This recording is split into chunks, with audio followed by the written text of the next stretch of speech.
May 13th, and the important announcement for Social Security, including retirement, disability, SSDI, survivor, spousal, SSI, and VA benefits. I have all the details for you here in the video. Let's get right into it. All right, May 13th, we are getting the all-important announcement that will directly impact our monthly benefits for over 72.5 million people that receive benefits administered by Social Security. And in my honest opinion, this is a really important one to continue watching here because we are seeing these numbers moving higher, which will directly impact your monthly benefit checks and translate into an increase to your benefits as well. Therefore, when it comes down to increasing our benefits, raising our benefits, or adjusting our benefits in any way, shape, or form, I'm not sure about you, but I certainly want to know about that, and that is where things are trending as of now. And with some different changes and policies that we've seen as of recently, we may see these numbers significantly higher, again, translating into more and more money for fixed income beneficiaries.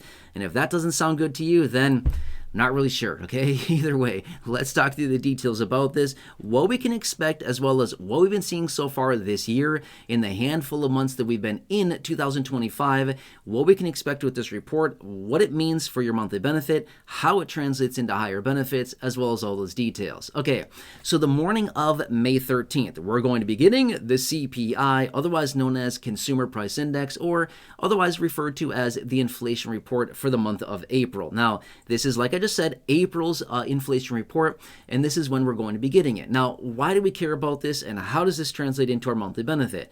Remember, they take the inflation data for the third quarter of the year, July, August, and September, and they use that on a year-over-year basis to determine what inflation is, and then that is applied to our COLA, cost of living adjustment, for the following year, right? Now, I know that we're still a long time out. Don't get me wrong. I totally recognize. I know when we are in the year. Totally get it, right? I totally get that we are still very early on with this. But the thing is, we want to watch the trend, the trajectory of current inflation, what it has been doing so far this year for 2025, and where we can project that inflation to be during those three very, very important and critical months, again, July, August, and September, when they actually take that data to determine how much of a COLA we're going to be getting next year for 2026. Again, totally recognize 2026 is a long time from now. I totally get that, but not sure about you, but I want to know where we possibly going to be sitting at that time, because do your monthly benefits play a role in your monthly finances? Yeah, right? I think that's the situation for virtually everybody. We all rely on our benefits way too much. I mean, that's not a bad thing. I'm just saying it's so pivotally important for our finances that, yeah, every little dollar counts these days, right?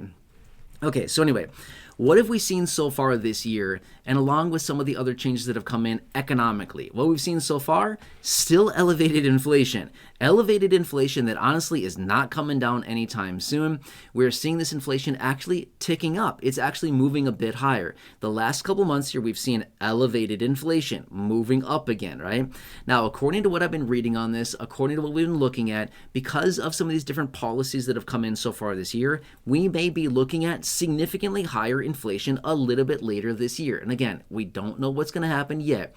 But the point is, if we continue to see the inflation moving a bit higher here, and we do still see strong price growth, I mean, that's basically what inflation is, if we continue to see that, then could this possibly play into the hand of low income and those people receiving a fixed income benefit from Social Security and all the benefits I mentioned at the beginning of this video? Possibly. Now, do I foresee an 8.7% COLA? Nah. Like we saw a couple years ago, I don't think the 8.7% is coming back anytime soon, unfortunately.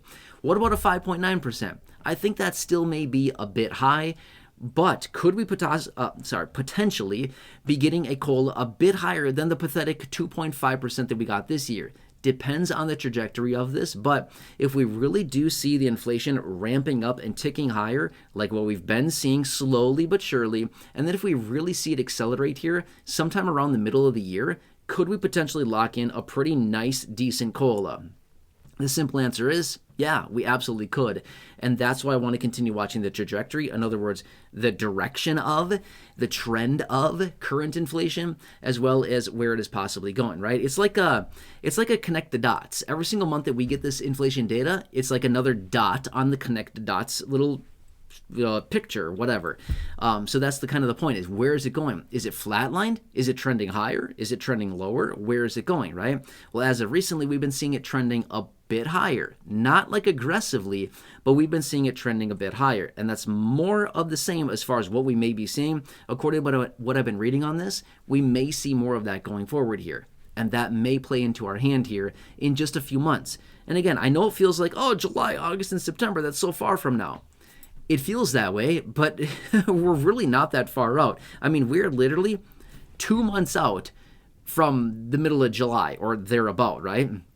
It's not that far. It's hard to believe that, wow, that's how far or how close we are. Yeah, it's not that far away, right? It's going to be here before we know it. And once we roll over from June 30th to July 1st, guess what? It's game on. At that point, we track everything when it comes down to the inflation, and whatever comes in for those 3 months is what's going to play right into your monthly benefit and the raise to your benefit, right?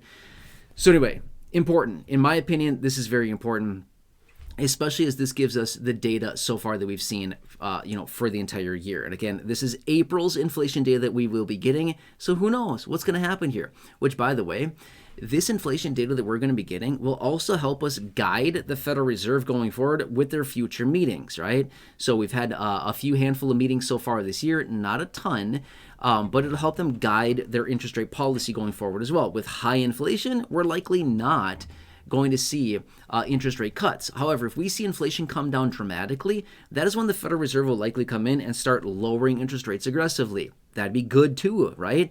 Because if you're like most people and you're floating a balance on a credit card, if you're borrowing money, if there's an interest rate tied to anything that you're doing right now, either you're locking it in now or you're having a variable interest rate. If anything of that applies to you, you're paying. You're paying and you're feeling all this.